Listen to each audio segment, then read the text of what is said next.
Welcome to the Common Good Podcast, a conversation about the significance of place, eliminating economic isolation, and the structure of belonging.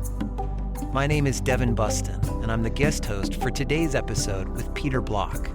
This is the fifth in a series of 6 episodes focusing on the 6 conversations from Peter Block's work. Beginning with invitation, possibility, ownership, and dissent, we now turn to the commitment conversation.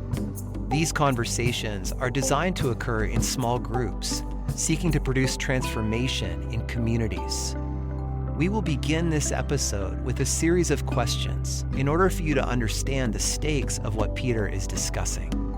So let's take a second. Allow yourself to be here in this moment, in the place you find yourself. Take a deep cleansing breath in and out.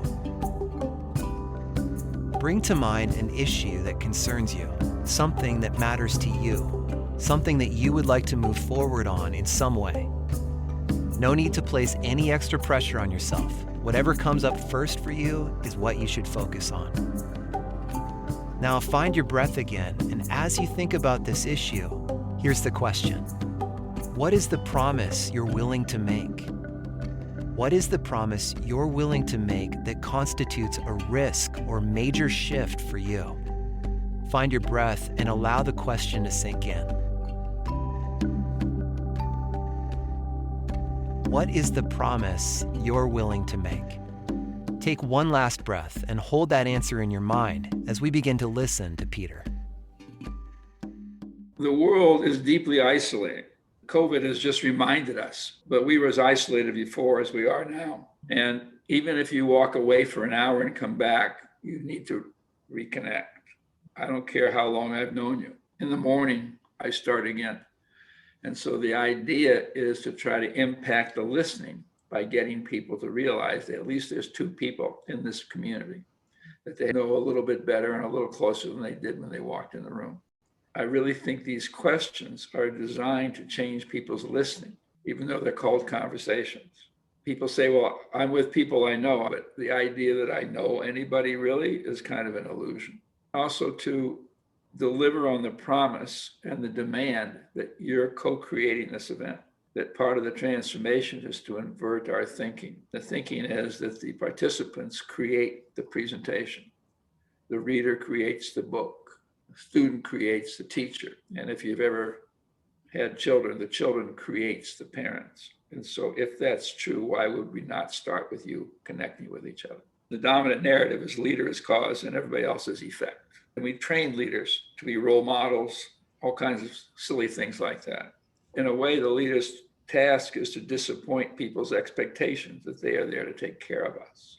All of these conversations are a reconstruction of our notion of leadership. It's an experiential way to express that. To say it is fine. But basically, the leadership as convener is to renegotiate the dominant social contract, which is leader as visionary. Everything around us reinforces the fact that leaders are the only ones worth listening to. The dominant narrative, pick up the news, they're only interested in people who work in famous places. And so it's just an experiential way to say that your relationship with each other will build this business, not your relationship with me. And that's the essence of every conversation. Different windows into creating agency among us all and get over the victimhood and the dependency and the entitlement that great leadership, great parenting, role models unintentionally produce. And it also carries a message, who's accountable? I plan to do my part, but it's everybody's task to care. That's why we talk about the common good has to be created by commoning. And commoning is me deciding that my relationship with peers, especially if they're strangers, changes the world. And it isn't what people came for. I didn't come to break into small groups. Tammy, you're the guru. You're the gray hair. You're the man I know. And so you're not the kind of leader that I had in mind as soon as you break them into small groups. And your answer is, I know. I didn't come here to be the kind of leader you had in mind. So this is a commitment conversation. So we talked about invitation, means you come by choice and there's a hurdle. We talk about possibility, which means we didn't come here to solve problems, because solve problems doesn't create an alternative future. It just makes things a little bit better. We talked about ownership, which means that the most powerful question in the world is, what's my contribution to the very thing I'm complaining about? These conversations are designed to help us become powerful and move the action forward. There's a distinction underlying all of these that says that explanation has no power. And most of us spend half our lives trying to explain things, trying to research things. But it's not powerful, it's just interesting. What's powerful are declarations. And one of the key declarations is, what's the commitment I'm willing to make? Dissent is the next one. And the tagline is, if you can't say no, what does your yes mean? If you don't have doubts, you don't care. Don't tell me you don't have doubts about things you care the most about. And the next one is commitment. The world operates on barter, quid pro quo. This is an alternative to barter. This is saying that if we want to move things forward, if I want a different future on things that matter to me, then I have to decide, what am I willing to commit to, even though it's costly, even though it's risky. And people say, what's in it for me? The answer in this world is nothing I'm aware of. You have to decide, what do you want to commit? And we use the word promise to crank that up. And so that's what we're going to work through. We want you to pick an issue. And the question is, what's something that concerns you? What's something that you are concerned about that matters to you, that you would like to kind of move forward on? So the small group, the whole idea is that our lives are some kind of weaving of small groups, and then we all get together. And when people come back from the small group, the tradition is to report. And it's too easy for it to be of interest to the small group, but not to the rest of us. And reporting is not a very powerful speech act. And usually it's part fiction. So my story, everybody's interested in my story, our stories. I think it's great to hear your story as long as you know that you made it up.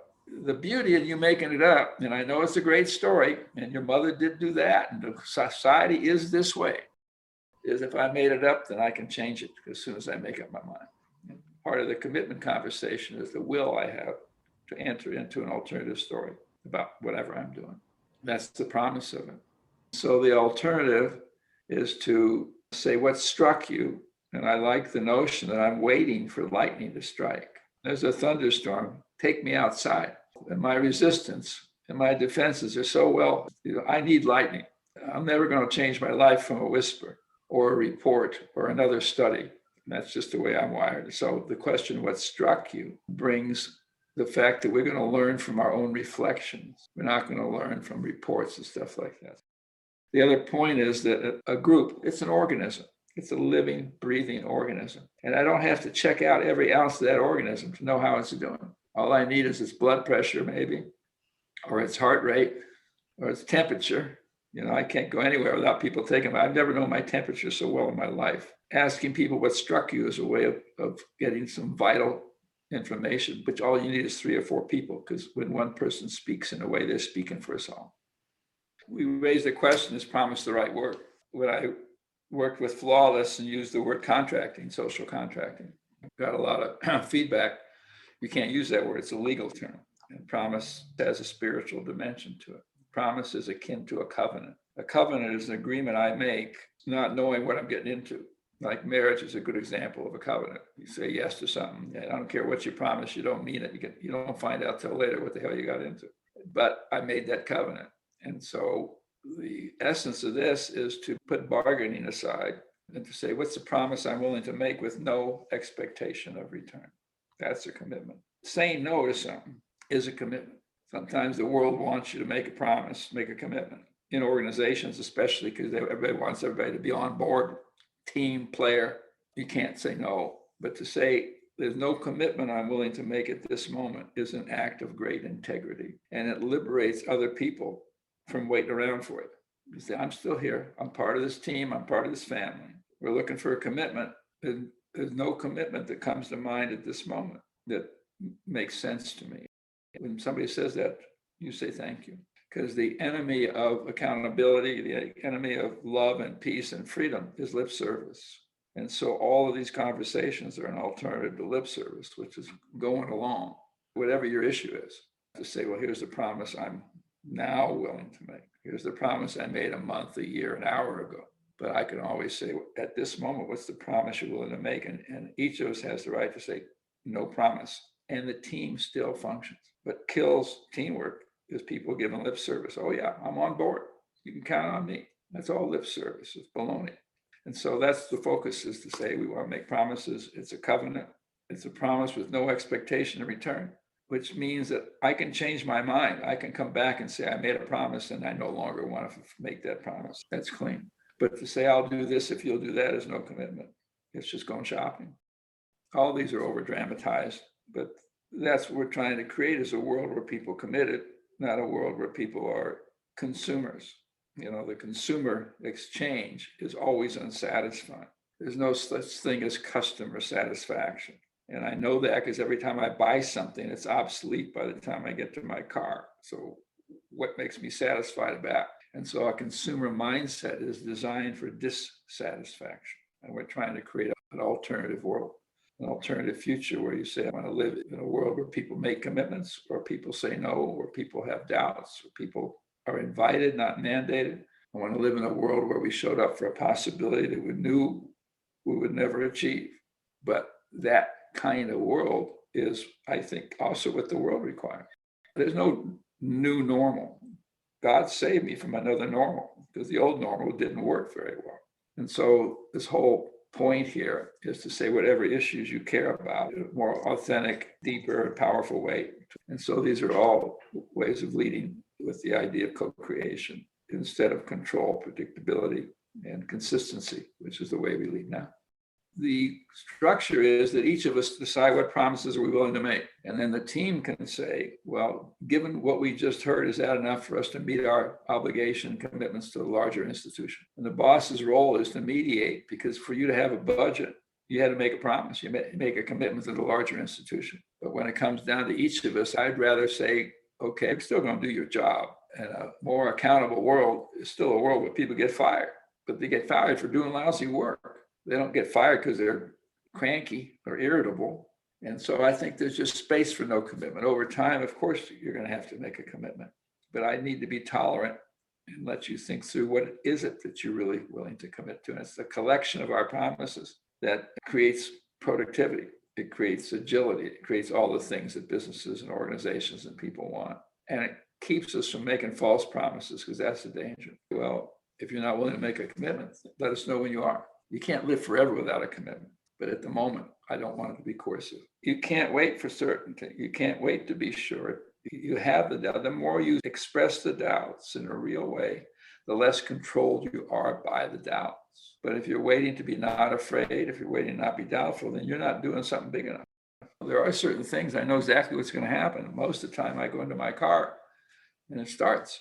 But I love the notion that action is filled with doubt, filled with uncertainty, and you do it anyway. Faith replaces perfection. You say, well, I got to get it right this time. Well, then that's just a lack of faith. What is the promise you're willing to make? As you bring your commitment back to mind, I'd like you to say the commitment out loud so you can hear yourself.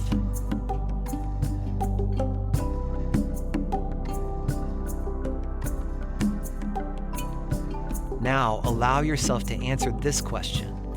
What price are you willing to pay to keep this promise? Again, what price are you willing to pay to keep this promise? As you consider this answer, I'd like to share an untitled piece I wrote that was inspired by the poet David White.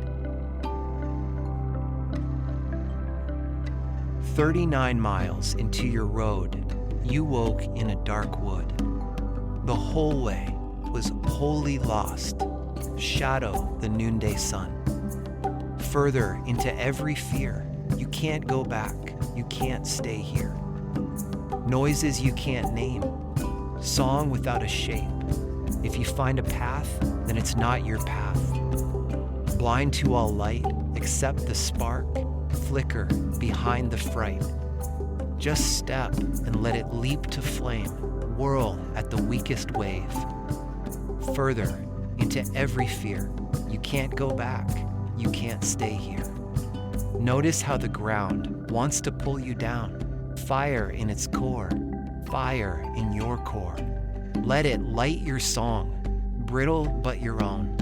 Everything will change every time you change.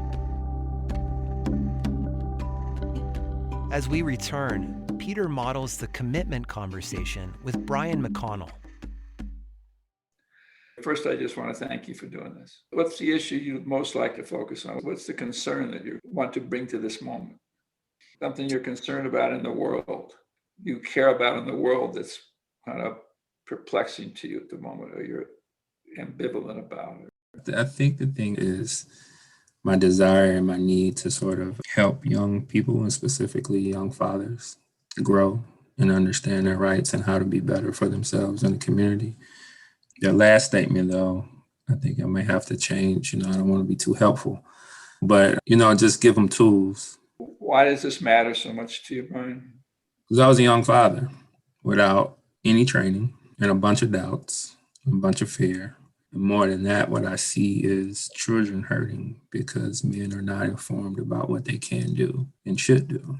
And so I just kind of learned through trial and fire, if you will. But I hear it in conversations where fear takes over and they just rather avoid the situation than leaning into the situation. Tell me something a little about the fear, just so I can understand it. The child being taken away from them, not having control is a big issue for a lot of them, feeling like they don't have any rights or the system isn't. They're absent fathers. Yeah.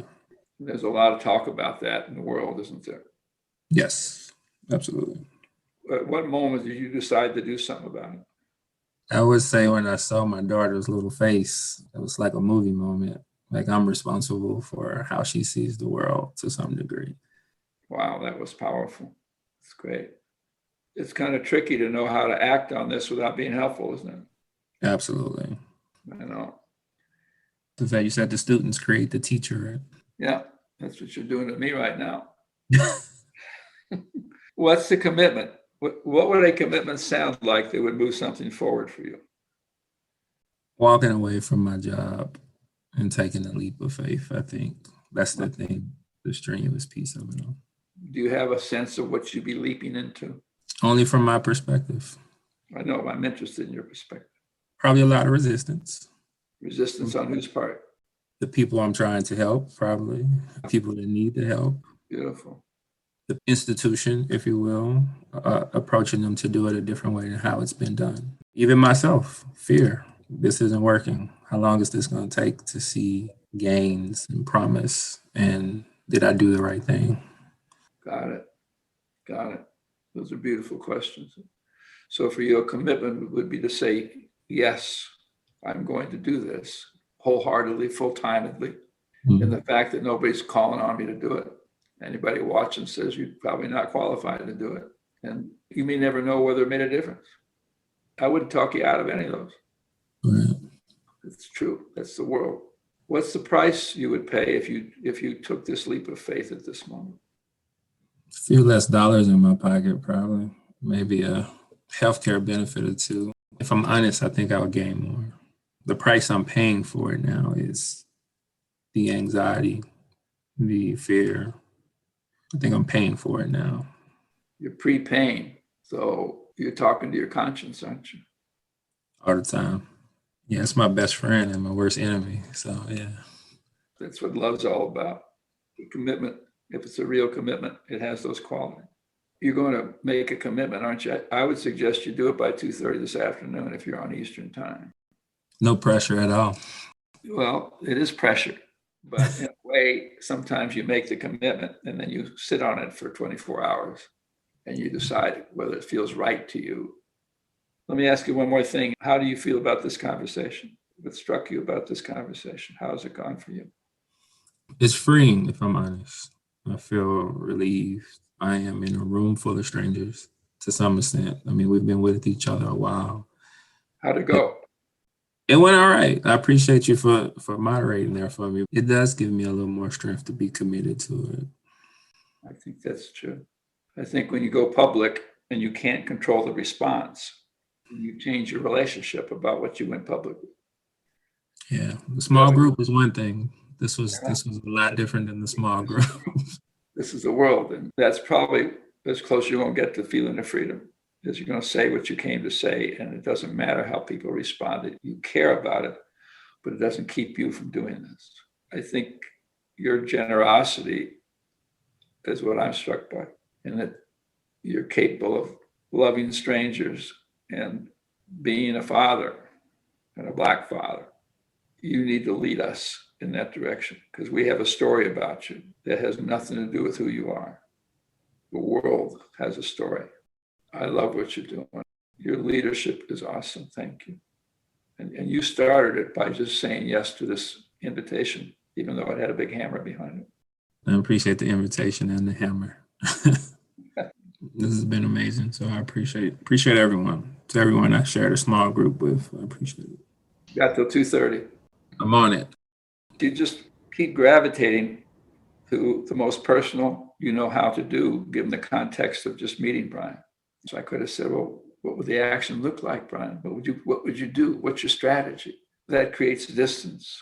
And so you just want to postpone action conversations as long as you can. And then when something touches you, you put it into words. His courage, his integrity. As soon as he said, I'm scared, I'm afraid, I'm going to get resistance, quit my job, I'm going into the wilderness. When you hear somebody say that, you bless them for it. You say, wow, you really mean that, don't you? You don't reassure them and say, don't worry about it. It'll be fine. It won't be fine. It'll be what it is, all right? It allows you to shift your relationship to whatever you're talking about. So he's not owned by the fear and the doubt. And also, the word truth wasn't used, because I always get squeamish. Let me share my truth. This isn't your truth. You're making this up. This is your humanity. And so the affirmation, restating what's vulnerable, the avoidance of action. And I don't need a lot of detail to be connected to Brian. There's all kinds of stuff I don't know. I'd like to know, but I don't need to know it. I just really need to be an attention that goes after the most difficult things that come up and just lets them sit. I thought it was very powerful when Brian says, well, now I've gone public, comma, damn it. This process asks people, even in a work setting, to go public. Because I know if people say things out loud to other people, they reclaim some control over what it is they're worried about. He says, I'm terrified, I'm afraid, I don't even know whether what I'm going to do is going to have any impact. Well, that's what it means to be a human being. And so you affirm people's humanity and get off the action wagon. To not make a decision means you're stuck in the world. But if I say, this is not something I'm going to decide right now, good, we can move on. We can connect around that. That is a commitment. That if you're looking for a decision from me right now, I don't want to make it. It's not that I can't make it. It's not that my mother won't let me or you don't understand the circumstances I'm in. It's just right now, I'm not going to make that choice. Brian can come back and say, you told me to make a commitment by 2:30. He can come back at 2:29 and says, the hell with you. I'm not going to do it. Doesn't feel right to me. And so if you are explicit about your refusal to decide, then it allows the world to move on and allows you to move on. And then at some point says, okay, I'm ready. But the most painful is to not make a decision and pretend like I have. That's when I lose my integrity, is when I say, oh yeah, I'm going to do it, but I don't mean it. I'm not ready for it. My asking to do it by 2:30, that's a friendly lean. I don't really mean it. I'm just making the choice clearer. I think this is caring. It's just different than helping. I have no idea what Brian should do or what's in his interest. I really don't. If I did have an idea, then I'd be crossing over into this. I know what's best for you. I pray for him, but I don't know what's best for him. My question is, how long does it take to fall in love? I'm somebody very cautious. I'm very shy. I'm inward. It takes me, before me to trust. Well, we have all these stories about trust and affection and closeness. And once you make up your mind, now if I fall in love, I don't mean it literally, but I do. And there's no reason to take months. And when people say 15 minutes wasn't enough, my response, I know it's not enough, but that's what you got. 15 years isn't enough. 80 years isn't enough, comma, that's what you got. The whole notion of these, and it's not just these questions, there's 100 other questions, is they get us to the point and they make us powerful. Power and leadership in this context is the capacity to create an alternative future. It's stunning to me how little time it takes once I make up my mind. This is not an ideology. It's just that it just doesn't take as long as we thought. And what's interesting, if it becomes a practice in a group to have these conversations, everybody doesn't have to have them. When I listen in my small group or listen with Brian, or what Brian is working out, he's working out for all of us. We are a bundle of humanity, and we don't have to go to 145 people. And when Brian agrees ahead of time, gets into something, he has no idea what he's getting into, but he does.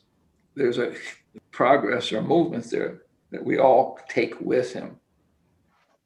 If there's something I want from you that's being channeled through the question I'm asking, then that's making a deal. And nothing wrong with making a deal, it just doesn't change the future. And there's nothing wrong with barter. It's just, it's not a commitment. But if my questions seem to be leading us somewhere, they're not really questions. They're just clever ways of controlling you, basically, getting what I want from you. At some point, I got to decide there's nothing I want from you except to be here right now doing what we're doing. And so you see a lot of leading questions, especially in the sales world, especially people overcoming resistance. You don't overcome resistance, you take its side. People that Brian had said, or any of us would say, hey, this conversation is not working for me. I would say, good point. I would say, well, why isn't it working? What can I do differently? Let it go. Not working. Got it. Why would we do something that's not working? The idea of resistance is to take its side. Common, there's nothing to argue about. Thanks for listening. You can find more about the conversations in Peter Block's book, Community, Structure of Belonging, and in the show notes. This episode has been hosted by me, Devin Bustin. It's been produced by Joey Taylor, and the music is from Jeff Gorman.